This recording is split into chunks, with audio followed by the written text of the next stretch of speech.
Pour cette nouvelle édition de Chroniques du Sud Découverte, je vous invite à me suivre dans le Luberon sur le chemin des pierres.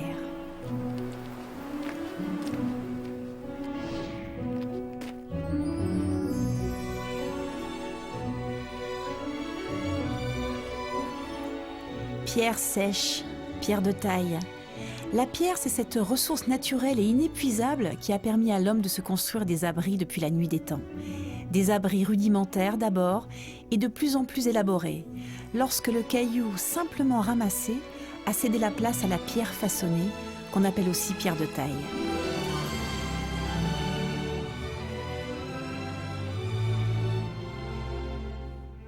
C'est avec Stéphane que nous allons découvrir ces pierres, non seulement à travers leur histoire, mais aussi à travers leur technique et la façon dont ils s'en servent aujourd'hui. Bruno est petit-fils de carrier et il me racontera ce qu'était ce métier noble et difficile au fil des traces que les carrières du village de Lacoste nous ont laissées. Kurt est le directeur de la SCAD, une école d'art américaine qui s'est installée à Lacoste et qui lui redonne vie en restaurant notamment les vieilles bâtisses. Très cocon. Et c'est en compagnie de Jean Pascal et du célèbre marquis de Sade que nous terminerons cette balade avec la visite du majestueux château de Lacoste. À 2 pas du village de Gordes, c'est un monde minéral qui s'ouvre devant moi. Ce monde hors du temps s'appelle le village des Bories, du nom de ces petites habitations en pierre sèche, simples amoncellements, sans ciment ni mortier, qui défient avec élégance les lois de la gravité. Stéphane, lorsque tu es arrivé dans la région, tu as découvert la pierre sèche, en tout cas physiquement, au village des Bories. Oui, tout à fait. Oui. C'est vrai que j'ai été vraiment Subjugué, subjugué, ému même par toute cette structure en pierre sèche, parce qu'en fait, j'imagine les paysans à l'époque. Oui. On rendez compte le nombre de pierres qui ont été extraites. Alors ça, ce sont des habitations qui existent depuis très longtemps. Oui, ça existe depuis longtemps, puisque il y a des archéologues ont recensé des ouvrages similaires en Palestine il y a 2000 ans avant Jésus-Christ. Et alors ce genre d'habitation, par exemple, combien de pierres à peu près il faut? Alors là, pour un cabanon moyen comme celui-ci, il faut compter entre 60 et 70 tonnes de pierre. D'accord. Voilà, Toi, tu dis cabanon, tu dis pas Bories. Oui, on peut appeler ça Bories, mais c'est vrai qu'en Provence, on a tendance à dire une cabane. Une cabane. Une cabane, un cabanon, puisqu'en fait, c'est à partir du XVe siècle, lorsqu'il y a eu un essor de la population. Et donc, il a fallu retrouver de nouvelles terres cultivables. Et il fallait épirer les champs. Alors, les paysans ont ramassé ces pierres pour cultiver de nouvelles parcelles. Et avec ces pierres-là, la matière gratuite, à portée de main, bon, avec un dur labeur, bien sûr, parce qu'il a fallu les extraire de la terre. Mais en même temps, ils ont construit leur cabane, leur abri, des abris pour les bêtes, des abris pour leurs outils. Donc, j'imagine qu'à chaque maison, il y a une technique que tu vas m'expliquer. Oui, bien sûr, il faut respecter quelques règles de construction. Mais très naturel. Tout à fait, je vais de ce pas te montrer. Ah, ça c'est bien, ça, un vrai cours pratique, Voilà. je vais mieux comprendre. Ça sera plus explicite.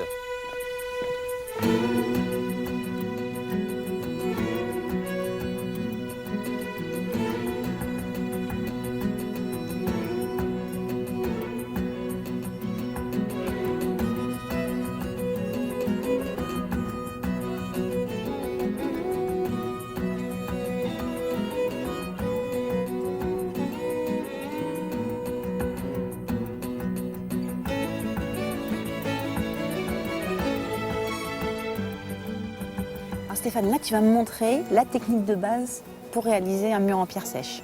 Oui, alors, écoutez, la technique est très simple. Ouais. La base, la règle principale est de pouvoir croiser les pierres. C'est-à-dire que là, sur celle-là, il va en venir une autre, tu vois, qui va venir en fait croiser.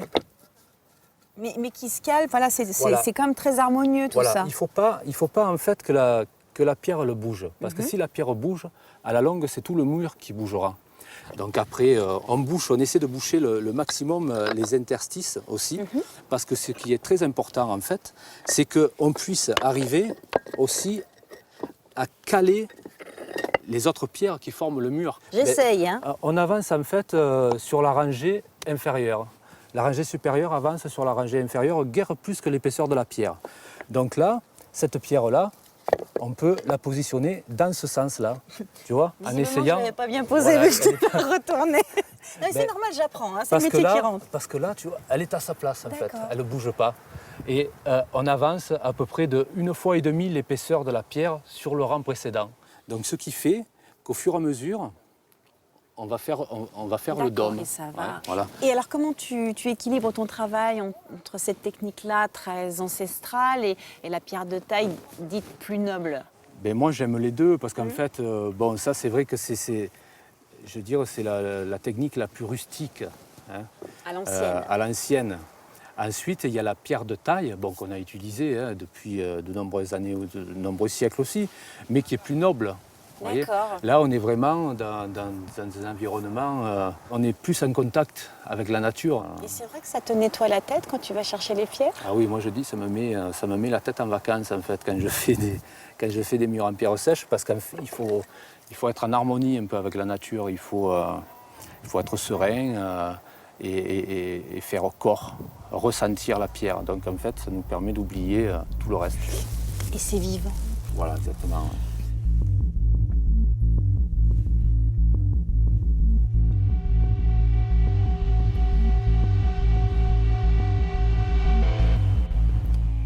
Nous voici dans le décor grandiose des carrières d'Oppède. Ici, la montagne offre généreusement ses flancs aux hommes et aux machines. Ils y prélèvent sa précieuse chair blanche qu'on appelle la pierre d'Estayade.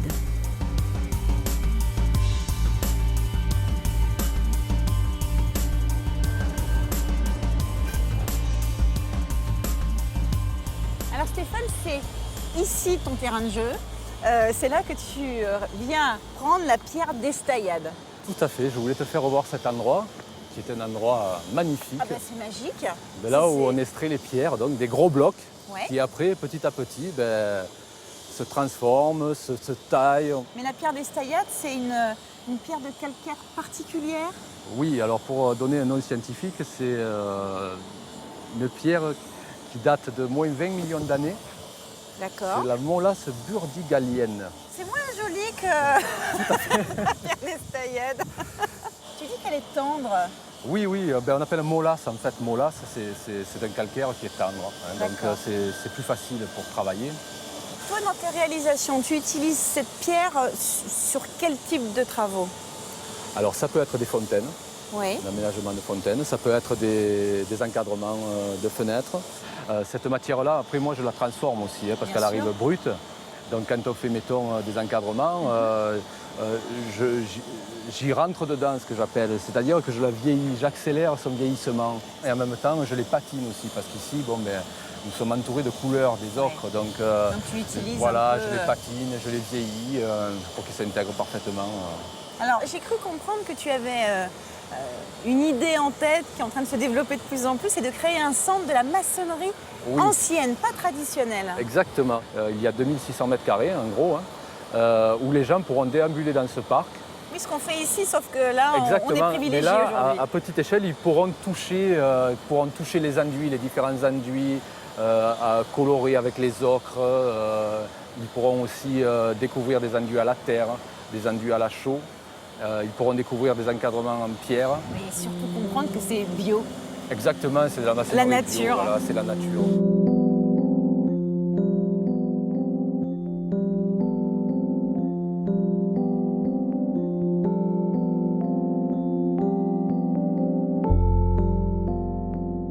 À quelques encablures de là se trouvent des carrières plus anciennes, celles du village de Lacoste.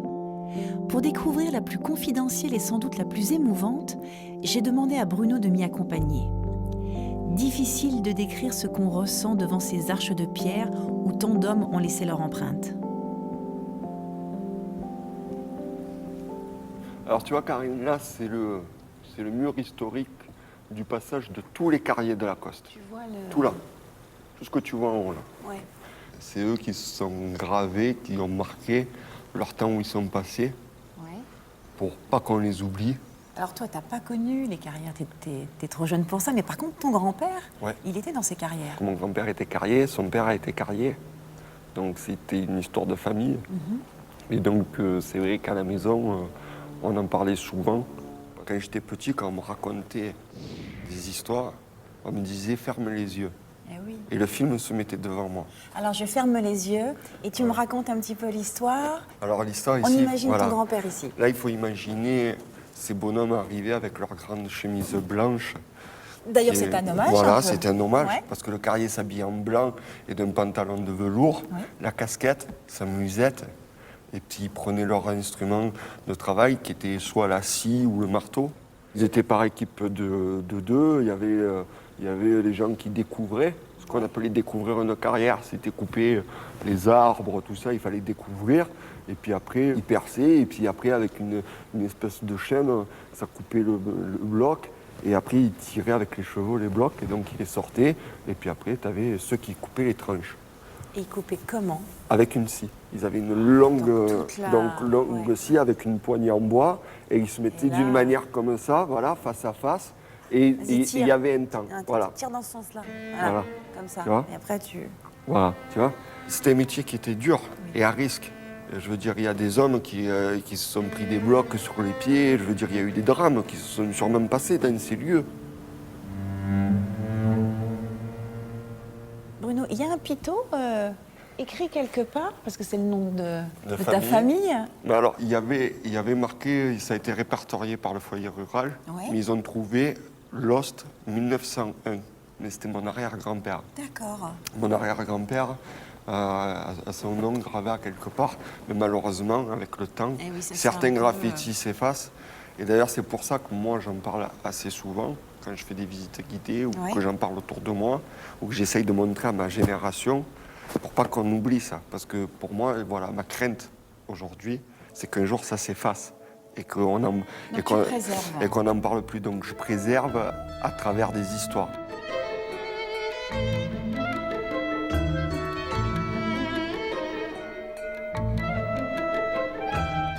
C'est dans le village même de Lacoste que m'entraîne ensuite Bruno. Ce bourg médiéval est dominé par le château du Marquis de Sade, propriété aujourd'hui d'un autre homme célèbre, le créateur Pierre Cardin. Mais ça, c'est pour un tout petit peu plus tard. Pour le moment, je reste avec Bruno, ce conteur intarissable, Quand tu prends cette qui rue-là, a ça une m'énerve. anecdote pour chaque coin de rue. La rue principale du village. Dans l'histoire de Lacoste, c'était la rue commerçante. Bien. Mais après, on va au café, hein. Après, on va au café. Pas de doute, déambuler avec Bruno entre ces vieilles pierres, c'est comme remonter le temps. Mais revenir au présent sur une terrasse ombragée, c'est pas mal non plus. Ah, il y a une chose dont on n'a pas parlé, Bruno, c'est... tu dis que tu es guide, mais tu es quand même surtout cuisinier Oui, à la base. oui, c'est vrai. Mais alors, à quel moment tu fais le guide? Et dans quel contexte? Parce que là, tu le fais pour moi, et ça, c'est chouette, mais... Maintenant, je le fais par passion, tout Ouais. simplement, et à mes heures perdues. Je le fais d'une manière où je vais à la rencontre des gens.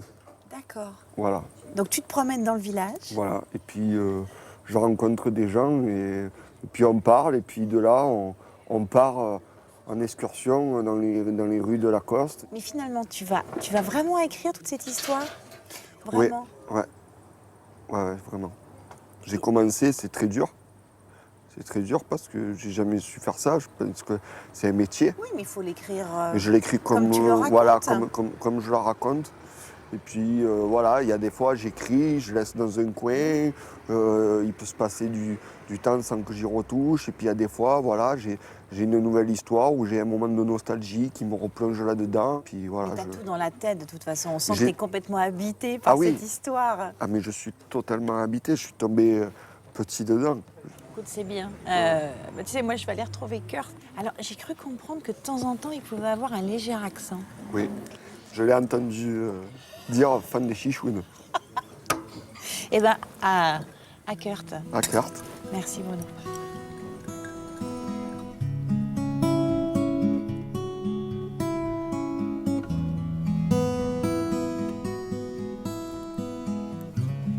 Kurt m'a donc donné rendez-vous dans l'un des lieux les plus étranges du village. Ah oui, j'ai oublié de vous dire que derrière la plupart de ces façades se dissimule soit une salle de cours, soit une cafétéria ou bien encore une salle d'exposition. Tout ça appartenant à la SCAD, autrement dit la Savannah College of Art and Design, qui s'est implantée à Lacoste en 1970 et qui est pour moi un véritable refuge d'art. Alors Kurt, on est dans un endroit assez incroyable, on a même envie de parler très bas. Ici, c'est une ancienne boulangerie en fait, c'est ça? Tout à fait. On est au plein milieu d'un four Oui. qui date du XVIe siècle. Oui, quand même. Mais maintenant, aujourd'hui, c'est une salle insolite de lecture au plein milieu de notre bibliothèque ici sur le campus de SCAD. La vocation justement de cette école, ça a été à deux niveaux, c'est-à-dire de venir appréhender l'art d'une certaine manière dans le village, et puis aussi de restaurer un certain patrimoine également. Voilà, SCAD a rénové et redonné vie à 33 bâtiments dans ce village, qui est devenu le campus pour nos étudiants qui passent 4 fois dans l'année.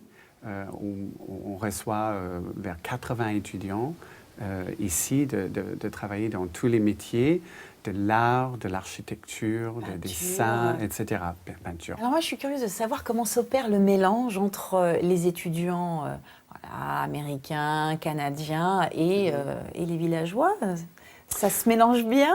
Très souvent, la question posée en tant que directeur, c'est quand est-ce qu'ils arrivent, les étudiants? Donc, ils attendent l'arrivée de nos étudiants sur chaque session, donc 4 fois dans l'année, parce qu'ils attendent les jeunes, la jeunesse qui arrive pour redonner vie, encore une fois, à ce petit village. Alors vous, Kurt, vous êtes américain. Vous êtes venu en France par amour de l'art, peut-être les deux? Bien sûr, oui. Par la passion pour ma femme. Ça fait 25 ans, nous sommes ensemble, qui est toulonnaise, qui m'a présenté la Provence, la belle Provence. Et donc, dès un très jeune âge, je suis tombé amoureux avec la région, très riche. Kurt, moi je vais continuer à me promener un petit peu dans le village, mais il y a un lieu que vous aimez tout particulièrement à Lacoste?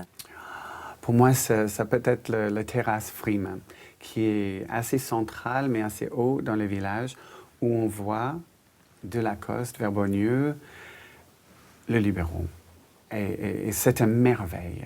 Il y a les vignes, il y a le lavande, il y a les olives, il y a toute l'histoire de Provence. C'est la perfection. C'est aussi à un amateur d'art et de patrimoine que le château de Lacoste doit son salut. Pierre Cardin en est le propriétaire depuis 2001. Il y a entrepris des travaux de restauration titanesques qui ont rendu à la bâtisse un peu de son prestige passé. Il est également créateur d'un festival dédié au théâtre, à la danse et à l'opéra installé dans les carrières du château. Mais c'est d'un propriétaire plus ancien dont je suis venu m'entretenir avec Jean Pascal, collaborateur de Pierre Cardin et auteur d'un livre sur le sulfureux marquis de Sade. Jean Pascal, c'est vous qui avez amené Pierre Cardin la première fois ici? Ah oui, alors c'était à Pâques 2001. Et il me dit, vous qui êtes originaire de la région d'Aix-en-Provence, est-ce que vous connaissez le château de Sade? Si les archives attestent de la présence d'un château à Lacoste dès le XIe siècle, le bâtiment a subi de nombreuses modifications au cours des époques. Le marquis de Sade en hérite en 1767 et entreprend aussitôt de l'agrandir. Il y donne des fêtes fastueuses et s'y livre à des actes que la décence m'interdit ici d'évoquer. Jean Pascal, on est dans l'antre du marquis de Sade et on fête donc le bicentenaire de sa mort en 2014.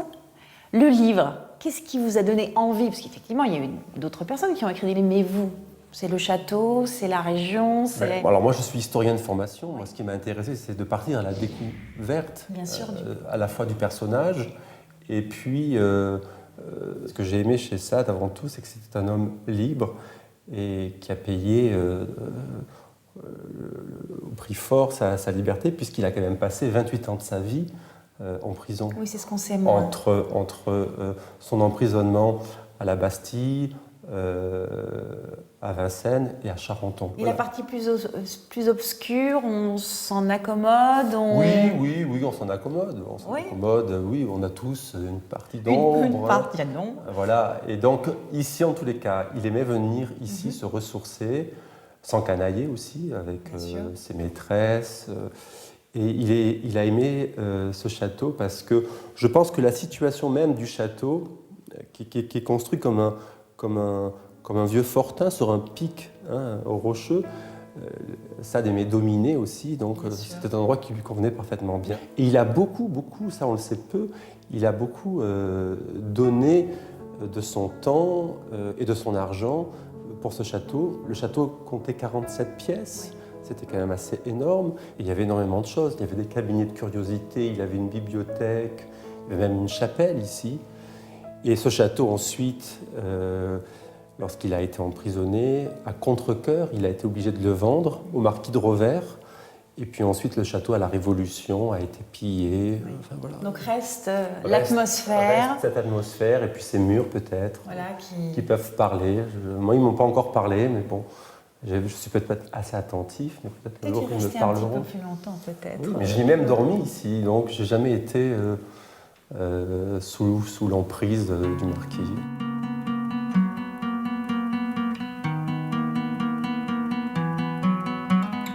Moi, c'est au charme de Lacoste et de ces vieilles pierres que je risque bien de succomber. Ça me rappelle ce qu'on raconte dans le village au sujet des étudiants américains. À Lacoste, ils pleurent 2 fois. Une fois en arrivant et une fois en repartant. Ça serait bien que tu m'apprennes vraiment à parler le lacostois anglais. Alors le lacostois anglais, ça c'est quelque chose le soir où on rencontre des étudiants, on parle avec eux. C'est ça. Mais nous, avec cet accent, parfois c'est... Voilà, ils ne comprennent pas. D'ailleurs, je pose souvent la question aux étudiants ou même à des Américains. Quand ils me disent « I speak English », je dis « I speak le provençal ».